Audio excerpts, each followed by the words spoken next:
महालक्ष्मी नमस्तुभ्यं सुरेश्वरी, हरिप्रिये नमस्तुभ्यं दयानिधि।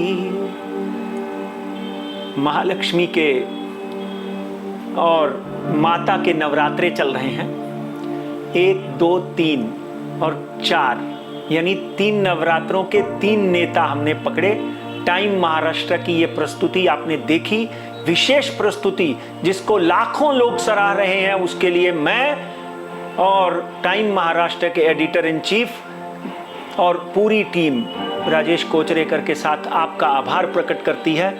शुभम भवतु कल्याणम आरोग्यम सुख संपदा। भगवान आप सबको माता रानी आशीर्वाद दे।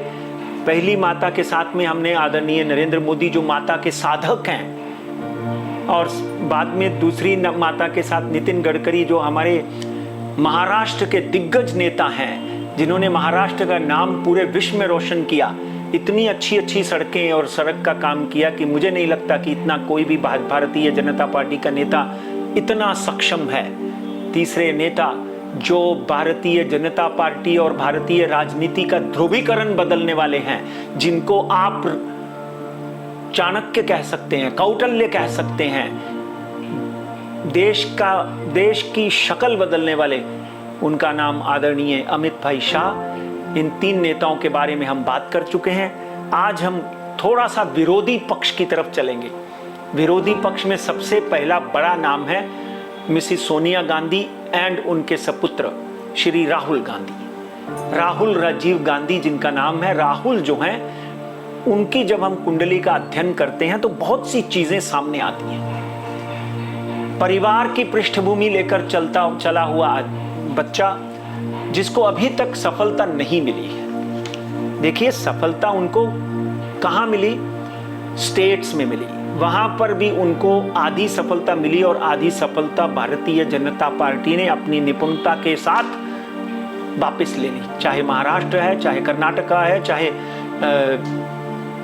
राजस्थान है, चाहे मध्य प्रदेश है। तो आज हम भारतीय कांग्रेस के सबसे दिग्गज नेता राहुल गांधी, जो राष्ट्रीय अध्यक्ष रह चुके हैं, अभी उनकी माता जी हैं मगर कार्यकारी अध्यक्ष हैं, मगर राहुल गांधी उस जगह से हैं, उस परिवार से हैं। यहाँ पे देश के सबसे पहले पंत प्रधान कौन बने? जवाहरलाल नेहरू। उसके बाद उनकी दादी, उसके बाद उनके पिताजी और उनके चाचा संजय दत्त, संजय गांधी, जो देश के दिग्गज नेताओं में रहे।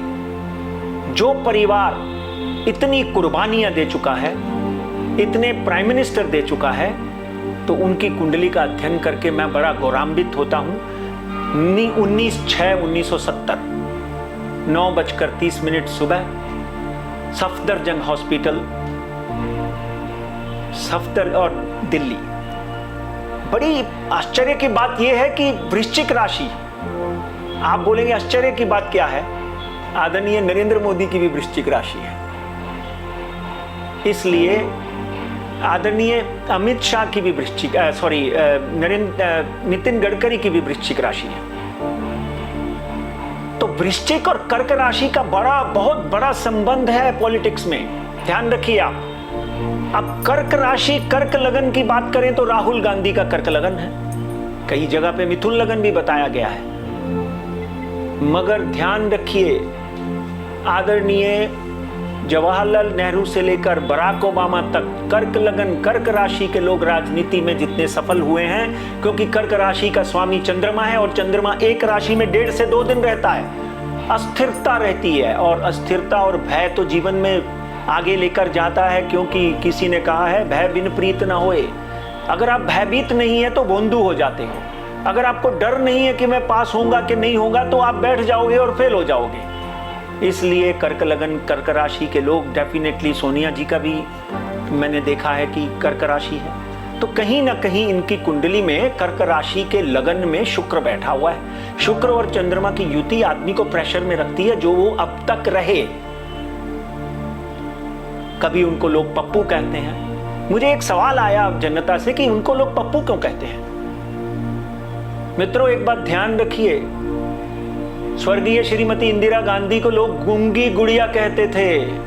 ध्यान रखिए ये बात, आज मैं नहीं कह रहा हूं, इतिहास गवाह है कि श्रीमती इंदिरा गांधी को गूंगी गुड़िया कहते थे, मगर वो ऐसा बोली कि पूरे संसार में उनकी स्पीच, अगर आप मोदी जी की स्पीच देखते हैं और इंदिरा जी की स्पीच देखे हैं तो इंदिरा जी की स्पीच भी मोदी जी से कम नहीं होती थी।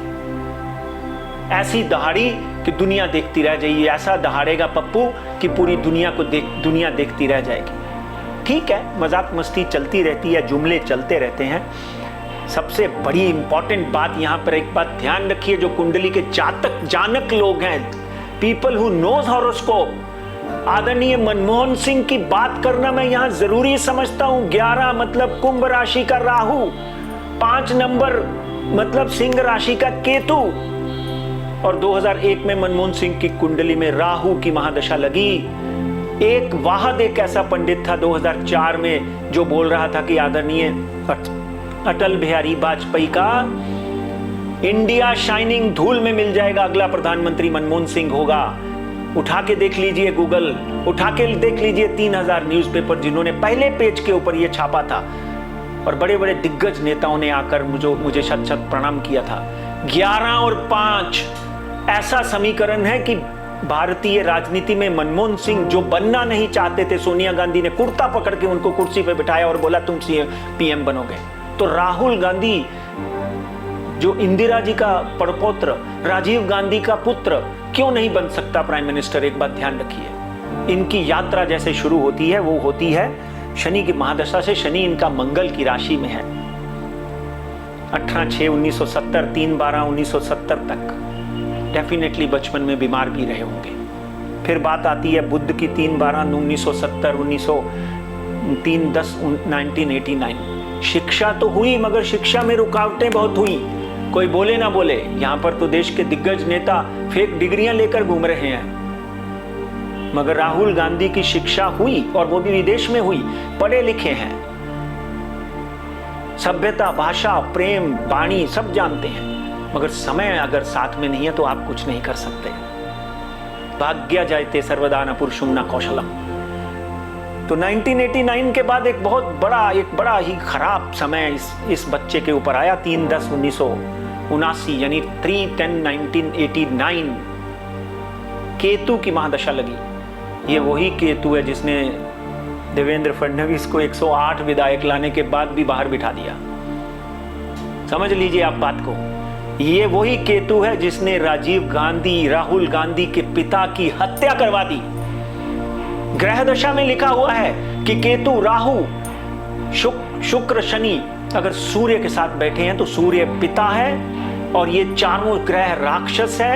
उनकी दृष्टि पिता की मृत्यु, या पिता बीमार पड़ जाते हैं या अकस्मात उनकी डेथ हो जाती है। ये मृत्यु अकस्मात थी। 21/5/1991 तमिलनाडु के किसी कार्यक्रम में गए हुए राजीव गांधी ब्लास्ट में मारे गए। मैं उनकी दिवंगत आत्मा की शांति के लिए प्रार्थना भी करता रहता हूं। बहुत ही सुंदर, सुशील, ज्ञानी, देश को आगे बढ़ाने वाले नेता। केतु की महादशा 1996 तक रही, और राहुल गांधी जो है इस सदमे से बाहर नहीं आ, पूरा परिवार ही इस सदमे से बाहर नहीं आ सका। मिसेस गांधी बाहर बैठ गई, बिल्कुल उनको कोई इंटरेस्ट नहीं रहा क्योंकि पति की मृत्यु हो गई। उसके बाद शुक्र की महादशा आई 1996 to 2016। लोगों के 1000 आग्रह के बाद मिसेस गांधी ने फिर कांग्रेस का, ये राहुल गांधी की कुंडली से मैं कांग्रेस का भविष्य भी बोल रहा हूं और उनका भविष्य भी बोल रहा हूं। 1996 से 2016 तक शुक्र की महादशा में रहा मिसेस गांधी ने फिर एक बार डोर अपने हाथ में ली और कमान संभाली, और कांग्रेस को सुदृढ़ करने में हर जी जान कोशिश करी और सुदृढ़ किया। इसलिए तो 2004 में कांग्रेस की सरकार बनी। 2004 में कांग्रेस की सरकार बनी, और 96 से 2016 तक यानी 2014 तक कांग्रेस की सरकार रही। और डेफिनेटली जब सरकार उनकी है तो राहुल गांधी बड़े ही सक्षम और बड़े ही पावरफुल रहे हैं उन दिनों। जब मनमोहन सिंह थे तो मनमोहन सिंह तो नाम मात्र के पीएम बने रहे, पीएम तो राहुल गांधी और सोनिया गांधी थी। ये लोग बोलते हैं, मैं नहीं बोल रहा हूं। फिर 2019 यानी सूर्य की महादशा इनकी अभी लगी थी 2016 से 2022 तक। सूर्य इनका अच्छा है, एक बात ध्यान रखिए, सूर्य इनका अच्छा है, इसलिए ये कई स्टेटों में आगे आने वाले दिनों में कामयाब हुए। 2022 तक इनको लोगों ने पहचानना शुरू कर दिया और इनकी बुद्धि चलने लग गई, काम जो करना चाहते थे वो करने लग गए।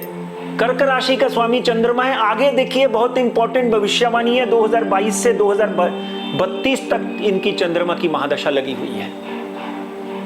चंद्रमा लग्नाधिपति, लगन का स्वामी है इनका, और लगन का स्वामी चंद्रमा जब उनकी राशि बनती है तो डेफिनेटली आदमी कहीं ना कहीं बड़ी बड़ी सक्सेस पाना शुरू कर देता है। सबसे बड़ी सक्सेस क्या कि उनका यहां तक की सदस्यता रद्द हो चुकी थी खासदारगी की, वो केस जीत गए, उनको सदस्यता वापस मिली, और एक ऐसा निकृष्ट योग बना हुआ था जो 12 तुगलक लेन में वो रहते थे, वहां से भारतीय जनता पार्टी ने उनको बाहर निकाल दिया कि भाई तुम अभी खासदार नहीं हो, अभी तुम एमपी नहीं हो, इसलिए बाहर निकलो। उसको बाहर निकाल दिया। मतलब ये समझ लो कि उसको बाहर निकालने के बाद में यही पंडित राजकुमार शर्मा ने भविष्य की थी कि उनका उदय काल शुरू हो गया। वहां से निकलते ही उनको यूपी में सफलता मिली, वहां से निकलते ही उनको वापस सदस्यता मिली। भारतीय जनता पार्टी हो या कोई भी हो, वो वापस उनको उसी घर में जाने का आग्रह कर रहे थे। शायद हमारी भविष्यवाणी को नजरअंदाज नहीं किया और वो उस घर में वापस नहीं गए। 12 तुगलक लेन में के बाजू में 2 घर और हैं, एक है सरोज पांडे का, उनका भविष्य अब भी सही हुआ है क्योंकि मुझे लगता है कि उन्होंने वो घर छोड़कर कहीं और रहना शुरू कर दिया। और दूसरा घर जो है, क्योंकि मैं वहां खड़ा होकर वो शो करके आया हूं, दूसरा घर जो है वो जावड़ेकर साहब हमारे महाराष्ट्र के नेता हैं और मंत्री भी रहे हैं। उनकी भविष्य, उनका करियर कहां पे है वो भी आप जरा चेक कर लीजिए, डामाडोल कर लीजिए, क्योंकि वो लेन ही मृत्युमुखी श्रापित लेन है। आज हम बात करते हैं राहुल गांधी की 2022 से 2032 तक। एक मौका तो ऐसा किस्मत उनको देने वाली है कि स्वेच्छा से भारतीय जनता कांग्रेस को बहुमत में लाएगी, जो 300 से 340 सीटें तक हो सकती हैं। आपको याद होगा 77 में जब इमरजेंसी लगी तो कांग्रेस सिमट कर 68 सीट पे रह गई थी, और 1981-82 के इलेक्शन में आदरणीय स्वर्गीय मिसिस इंदिरा गांधी 350 सीटों से जीत कर आई थी, 380 तक संगठन को मिला के। तो यहां पर राहुल गांधी की 22 से 32 तक की ये जो चंद्र की यात्रा है इनकी कुंडली में, इनको 110% प्रधानमंत्री बनाएगी। लोगों के पास पर्याय नहीं होगा। आप सोचिए 2022 के बाद उन्होंने भारत जोड़ो यात्रा की कितनी बड़ी सफलता मिली। यहां गए, वहां पे कांग्रेस जीत रही है, कर्नाटका में गए वहां पे जीते, अब मध्य प्रदेश और आप देख लीजिए राजस्थान है और छत्तीसगढ़ है, ये यहाँ पे भी जीतेंगे और दूसरी भारत या जोड़ो यात्रा शुरू करने वाला है वो बच्चा। एक बात तय है कि राहुल गांधी डेफिनेटली अगले 22 से 32 तक इनका जो समय है उसमें एक बार इनको प्रधानमंत्री बनने का योग बनेगा, और 2032 से 2039 यानी 39 तक मंगल की महादशा में तो और पावरफुल होंगे। और राष्ट्र, देखिए कभी कभी आप विरोधियों से सीखते हैं। आज नरेंद्र मोदी जो कर रहे हैं उससे भी तो राहुल गांधी सीख रहे होंगे कि उन्होंने भारत का नाम पूरे विश्व में कैसा रोशन किया। बैठे नहीं रहेंगे। जिन्होंने भारत जोड़ो यात्रा शुरू की है वो डेफिनेटली एक आलसी व्यक्तित्व नहीं है, सुबह 5 बजे 6 बजे उठकर भागना शुरू कर देता है। राष्ट्र के लिए करने के लिए गांधी परिवार जो है वो कटिबद्ध है और आगे भी रहेगा। डेफिनेटली मैं राहुल गांधी को अगले कुछ सालों में, मे बी 2028 से 32 तक एक बार प्रधानमंत्री बनते हुए देख रहा हूं। अब बात आती है कि हजारों लोगों का एक सवाल है कि इनकी शादी क्यों नहीं हुई। तो मित्रों एक बात ध्यान रखो, जब 10 जनपद छूट गया, 12 तुगलक लेन छूट गया, 10 जनपद पे चले गए, मनमोहन सिंह पीएम बने और 10 साल तुगलक लेन से सोनिया गांधी ने देश का संचालन किया। देश की पुत्रवधू है, ये तो नहीं भूल सकते आप। राजीव गांधी देश के पुत्र थे, देश की पुत्रवधू सोनिया गांधी है, इसको तो कोई नहीं नकार सकता। तो एक बार फिर राहुल गांधी उसी 10 जनपद से देश का संचालन करेंगे। और मुझे लगता है कि इस देश को कुंवारों की जरूरत रही है आज तक, चाहे वो अटल बिहारी वाजपेयी थे, समझे ना, और चाहे वो इंदिरा गांधी थी। शादी होती है मगर शादी होने के बाद कोई ना कोई समस्या हो जाती है। इसके ऊपर भी एक बड़ी बहस, बड़ा ज्योतिषीय विश्लेषण मैंने किया है, आपके समक्ष लाऊंगा। तो राहुल गांधी मुझे नहीं लगता है कि बहुत जल्दी शादी करेंगे, और अगर करेंगे तो मैं तो सबसे ज्यादा प्रसन्न होऊंगा। पर शादी के योग उनके इमीडिएटली 3-4 साल में मुझे दिखाई नहीं देते। शादी करेंगे तो भाग्य चमकेगा, ये बात पक्की है, क्योंकि सप्तम भाव का स्वामी शनि जो है वो मंगल के साथ बैठा है। वो कितने दिन चलेगी ये भी एक बहुत बड़ा प्रश्न है। शादी कर तो लेंगे क्योंकि मंगल और शनि का द्वंद्व योग चल रहा है, इसीलिए शादी कर नहीं पाए। सप्तम भाव का स्वामी शनि है, शादी कैसे होती?